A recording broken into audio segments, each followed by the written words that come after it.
Hey there, and welcome to the Horror Globe. I am your Canadian Connection, Aaron, and today we're going to talk about something a little bit different.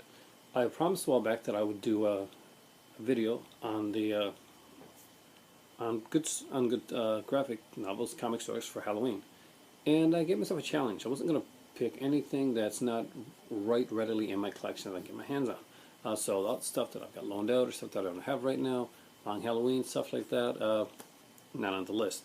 I'm sure everybody knows those anyway, so I decided I was going to go for some different stuff, give you guys some different and unique choices, and maybe some things that you may not have thought about for good comic book reading for Halloween.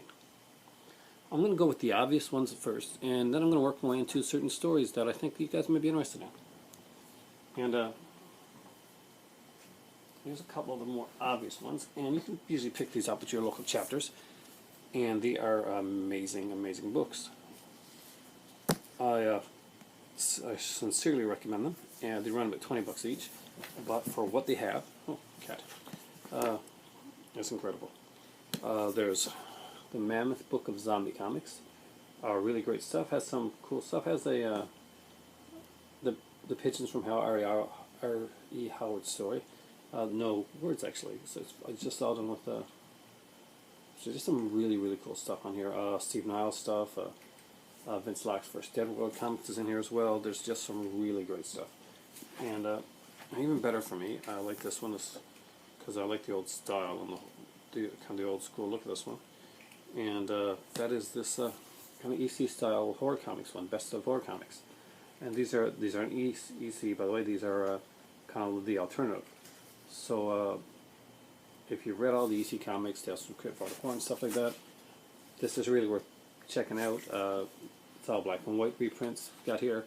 They got stuff in the 50s and 60s, shocking mystery, ones that look like, doesn't that remind you of like an EC comic? Well, yeah, there were other ones that were kind of like other knockouts that came out around the same time, and some of these were, of course, pre-code stuff, so they were really, really cool.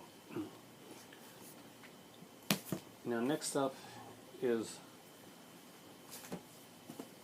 ones that should be, if you're a comic fan at all and a horror fan, shame on you if you don't have these in your collection already, because they've been out for way long enough for you guys to have these. And that is House of Mystery Volume 1, mine's kind of getting tattered there, and House of Mystery Volume 2. I think there's more volumes out now, but these are the first two that I've got. And I do have House of Secrets and Sinisters of Haunted House as well, but these seem more into the line of what we'd get into. I was going to mention certain stories in particular, but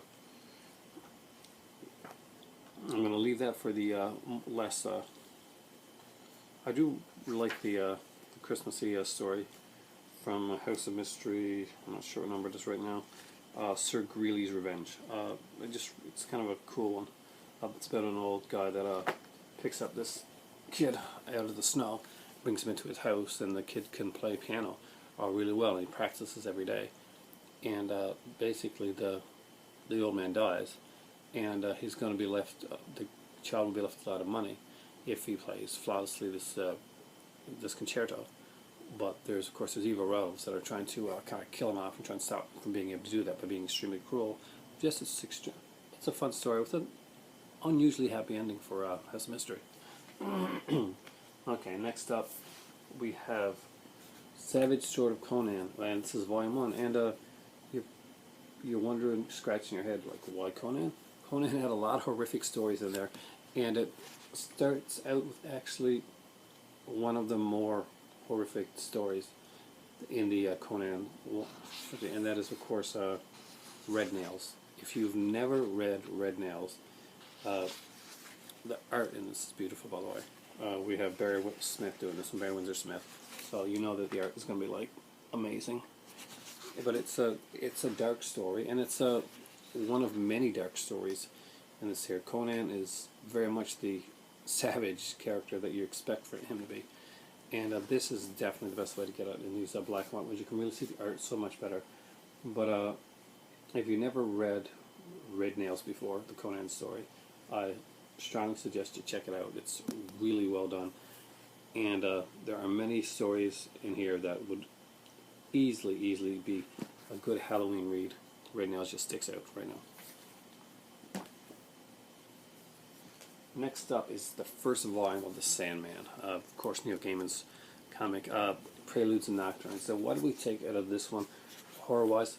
Of course, this is a very horror-centric book anyway. In a lot of cases, more so fantasy. And originally, you know, this wasn't always a Vertigo when it became Vertigo afterwards. But the early stuff here with the character of Dr. Destiny is horrific and extremely well done. They took pretty much a B character that had not a lot into him, and they kind of made him just a really horrific character. And the Sam Keith's artwork strongly adds to it in this case. I'm not always a fan of Keith's work, but I definitely was a fan of this stuff. And his work on the Dr. Destiny storyline. Destiny comes across as way creepier than you would ever come across again before or after. A very uniquely different looking character we have with Dr. Destiny. Again, this is a very horror-centric story with the mainstream villain that has been reimagined for Neil Gaiman's universe. Next up, I chose Hack and Slash Volume 2, and this is my favorite volume of Hack and Slash, aside from having the completely awesome crossover with Reanimator, Herbert West. Yeah, good old Herbert West. We have one of my favorite all-time Hack and Slash stories. Actually, there's a few in this one that would fit along that, but he did an Archie-centric one. Seriously, like an Archie Comics one. And the cool thing about it is, even though it's an horrific story, it's a murder mystery, it's done in the style of an Archie comic. So, and as it progresses, I guess you go, gets lesser Archie-wise. This universe would actually come back again, and we'd see changes in it along the way. It's a very cool book. Of course, now if you are, there is some nudity and stuff in this book. So if you're like a younger, I guess, at least have your parents' permission for stuff like that. There's also the Suicide Girls annuals in here as well. Not one of my favorites, but the Herbert West one is definitely one worth picking up. There's just so many good stories in this Hack and Slash one here. Hack and Slash Volume 2 is my favorite volume of the Hack and Slash ones thus far. And now next up is the first volume of Lock and Key. This is a great one all the way through. It's a great read. Of course, this is by Stephen King's son, Joseph Hill. Now, Lock and Key has been a great story all the way through. I've loved this one. I've followed this, but you got to start somewhere, and it starts out with basically with a horrific murder that sets the tone for what's going to come in Lock and Key. There's some great characters, some wonderful characterization, and some stuff here that you really probably didn't expect to see in a comic. It really is an epic one. I would love to see this made into a movie or a television series. We tried to do a TV series once. It didn't work out. Hopefully they'll try again, or at least do a movie or something. This is an amazing story, and it's finishing up now, guys. So if you haven't picked this up yet, I really strongly recommend picking up Lock and Key. This is Volume 1, and it's called Welcome to Lovecraft. The next and last of this selections, by the way, guys, is Grimm's Fairy Tales. Now, this is a great one.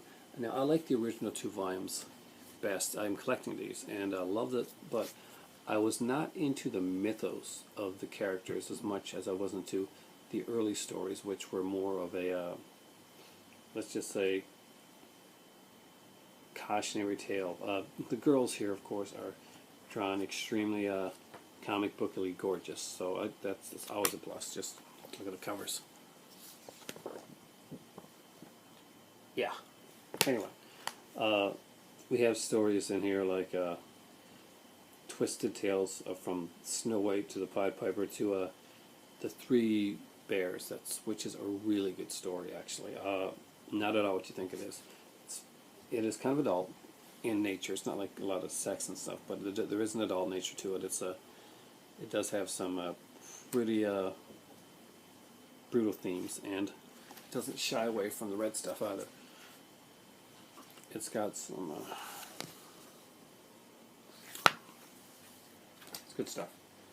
Anyway, I promised you guys that I would do a graphic one, and that is my graphic one. I want to do something different. There's lots of great stuff. There's stuff like The Long Halloween, Gotham by Gaslight. There's a lot of others that could be chose, but I decided to give myself a challenge, and hopefully you find something there that you haven't checked out or you haven't read yet. I wanted to make sure that that was what I could do, was bring something new onto the table.